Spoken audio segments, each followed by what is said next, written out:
홍길동, 장길상과 더불어 조선 3대 도적이라 불렸던 임꺽정. 많은 사람들이 드라마, 소설, 만화를 통해서 임꺽정을 의적으로 알고 있을 겁니다. 의적, 맞아요, 의적, 맞아요. 의로운 도적이란 얘기죠. 자, 그런데 실제로도 임꺽정은 우리가 알던 대로 정의로운 인물이었을까요? 오, 뭔가 있나 보다. 자, 놀랍게도요. 실록 속의 임꺽정, 그 임꺽정은요.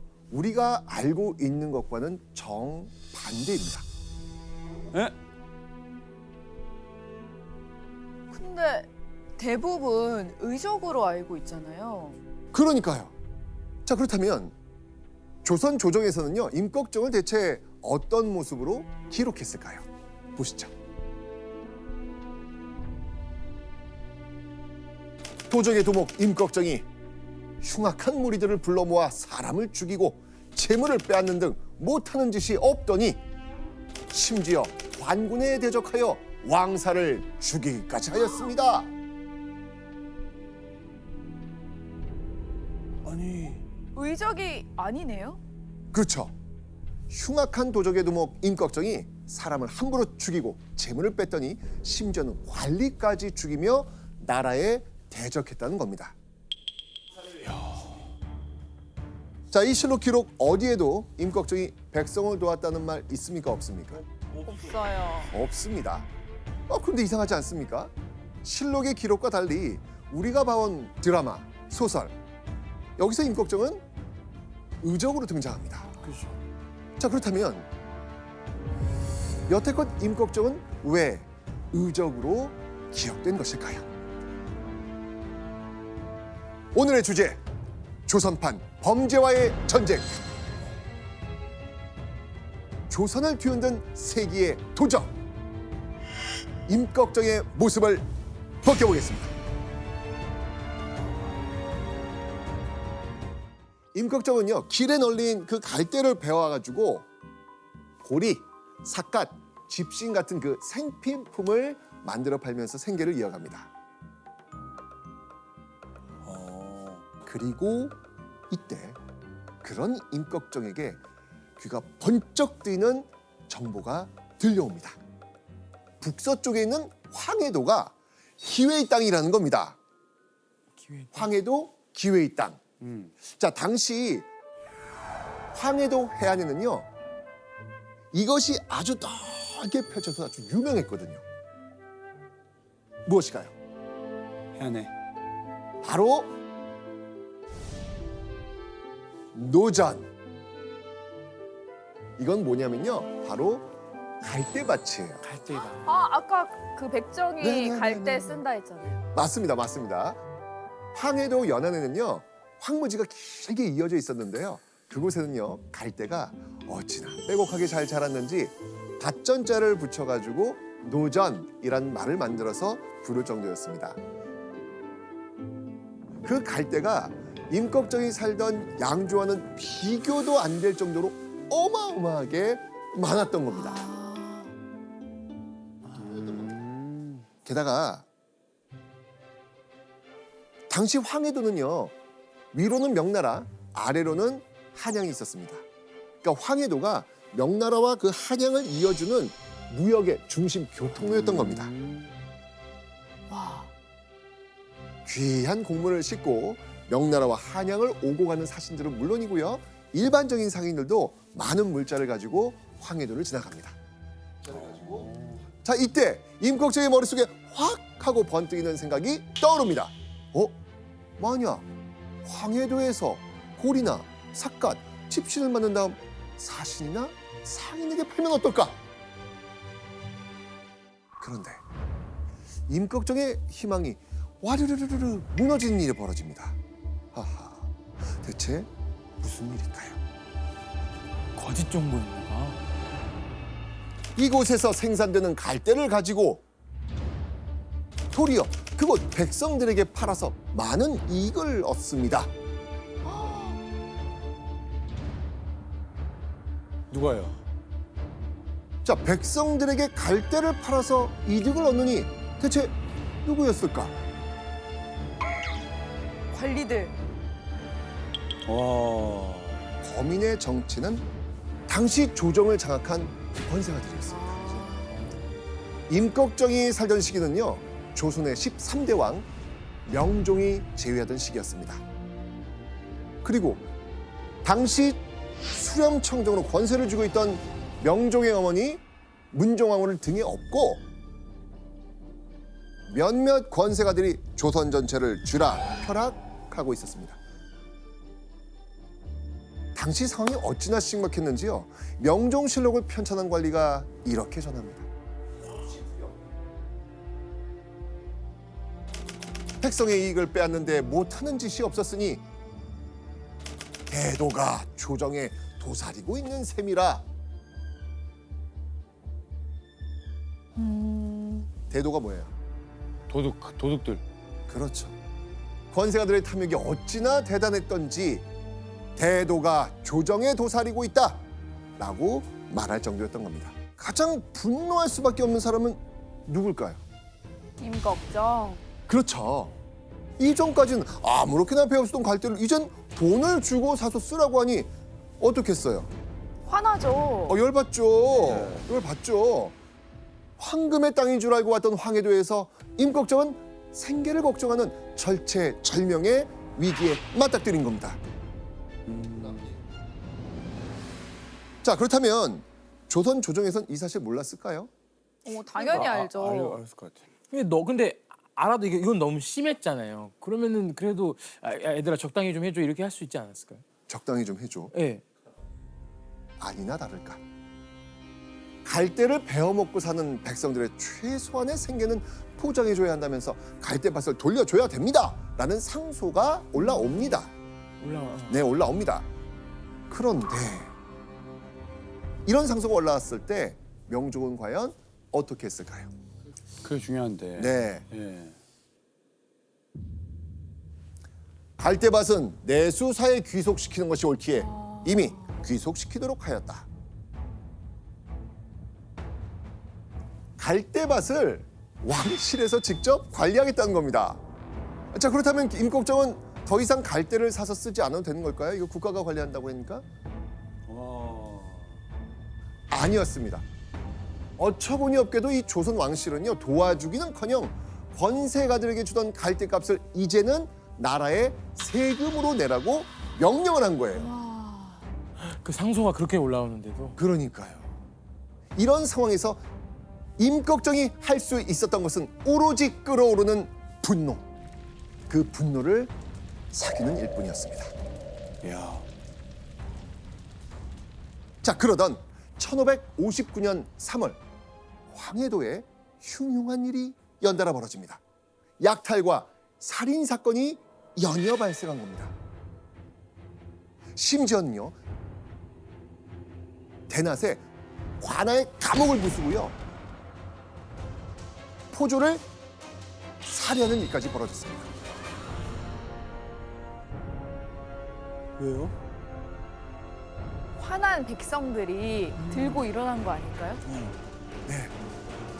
무시무시한 도적이 등장해서 황해도를 쑥대밭으로 만들고 있는 겁니다. 임꺽정. 맞습니다. 바로 임꺽정. 백정을 향해 오랫동안 이어진 차별과 멸시, 그리고 권세가들의 끝없는 탐욕 때문에 극한으로 내몰린 임꺽정이 결국 누구든 죽고 싶은 놈은 내 앞을 막아서라! 황해도를 주름잡는 도적이 된 겁니다. 당시 기록을 한번 확인해 보겠습니다.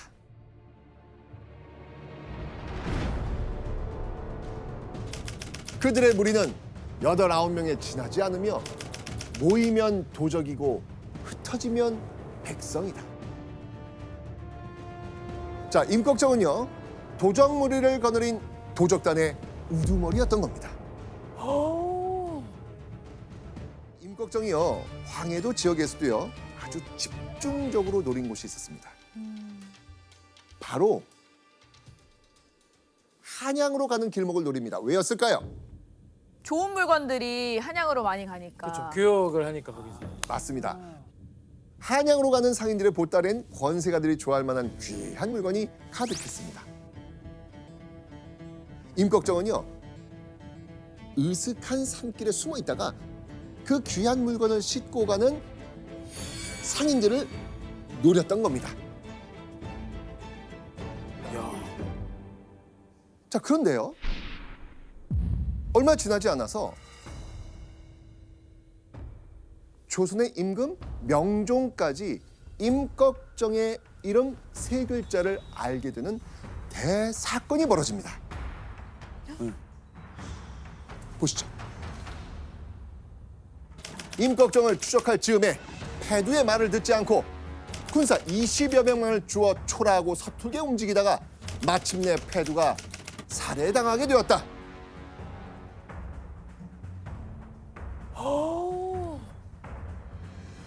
당시 이 도정을 잘 잡기로 유명한 평안도 개성의 포도관이 임꺽정을 잡기 위해 나섰습니다. 도둑놈들은 순순히 무릎을 꿇어라. 새벽을 틈타가지고요, 20여 명의 이 포조를 대동했지만 포도관이 그 자리에서 화살 7대를 맞고 죽어버린 거예요.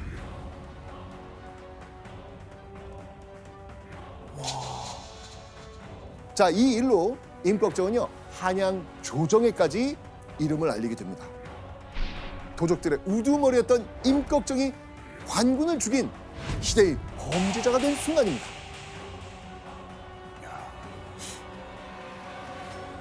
자, 포도관을 살해하면서 무시무시한 도적으로 이름을 알린 임꺽정. 이대로 뒀다간 임꺽정이 언제 황해도를 벗어나 전국구 도적이 될지 모를 일입니다. 조선 조정에서는요, 대대적인 임꺽정 토벌 작전에 나섭니다. 자, 토벌 작전이 시작된 곳은요, 바로 임꺽정의 소굴이 된 어디? 황해도. 황해도. 조선 조정은요, 황해도를 지키는 관군들에게 임꺽정을 무조건 잡아들이라는 명령을 내립니다. 그런데 임꺽정을 잡았다는 소식이 도통 들리지 않습니다. 도리어 임꺽정에게 쩔쩔 매고 있다는 소식만 들어옵니다.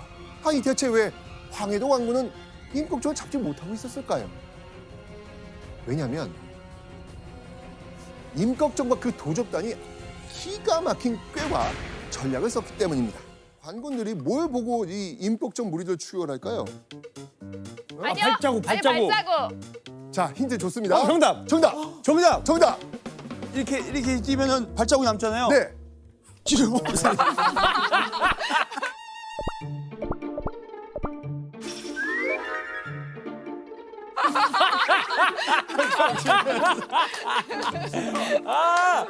비슷했어요.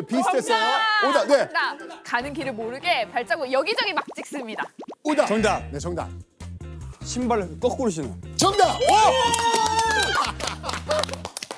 신발을 거꾸로 신어. 정답.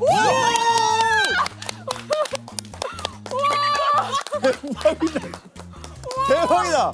아니, 잠깐만요. 요 잠깐만. 이거를 이렇게 한다고요? 이렇게 하면 간다고? 그러면은 따라가다가 일로 갔네 이러면서. 아니 우와. 어떻게 걸어요? 제가 임꺽정 쪽에 약간 그런 이미 이거 생각이 좀 잘하네요. 비슷하네요. 역시 네. 임꺽정의 발자국을 발견한다 해도요, 방이 반대로 찍혀 있는 거예요. 그러니까 뒤쫓는다 해도 임꺽정과는 정반대의 방향으로 뒤쫓게 되는 겁니다. 진짜 기발하다. 일단 지능 자체가 높아요. 일반적인 도적이 아니고요, 관군을 상대로 정말 대범한 꾀를 쓰는 간 큰 도적들이었습니다. 이야. 자, 그렇다면 혹시 임꺽정을 목격하고 관아에 고발한 사람은 없었을까요?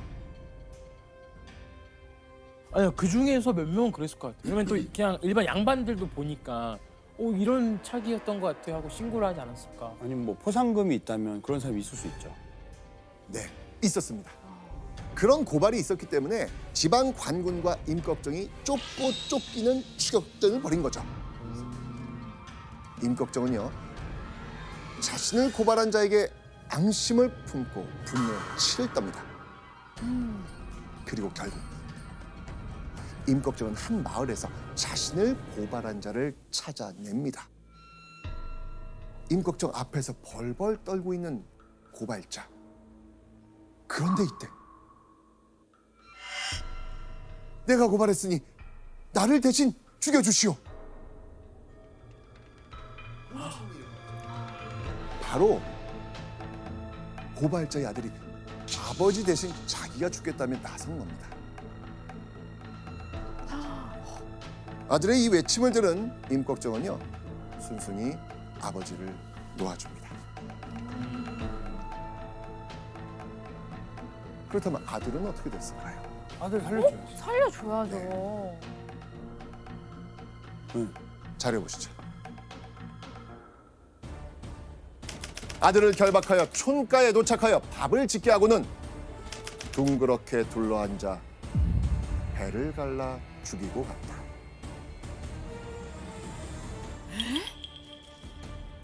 와 임꺽정. 자, 그런데요. 임꺽정의 만행은요 이뿐만이 아니었습니다. 큰 무리의 도적단을 이끌면서요 임꺽정은 약탈 대상을 가리지 않습니다. 농가와 민가에 불을 지르고요 그들의 소와 말을 빼앗습니다. 만약 이에 불복하거나 항의하면 사지를 찢어 잔인하게 살해했다고 합니다. 마을에 빈번하게 출몰해 극악 무도한 범죄를 저지르는 임꺽정. 하지만 여전히 임꺽정이 잡혔다는 소식은 들리지 않습니다. 자, 그 이유 확인해 보시죠.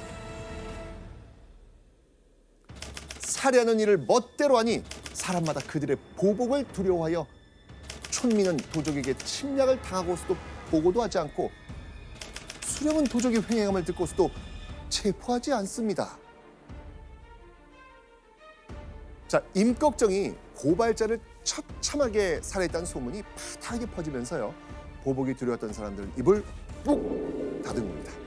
지방의 수령조차 임꺽정을 두려워하니 일반 백성은 어떻겠습니까? 더 무섭겠죠. 그렇죠.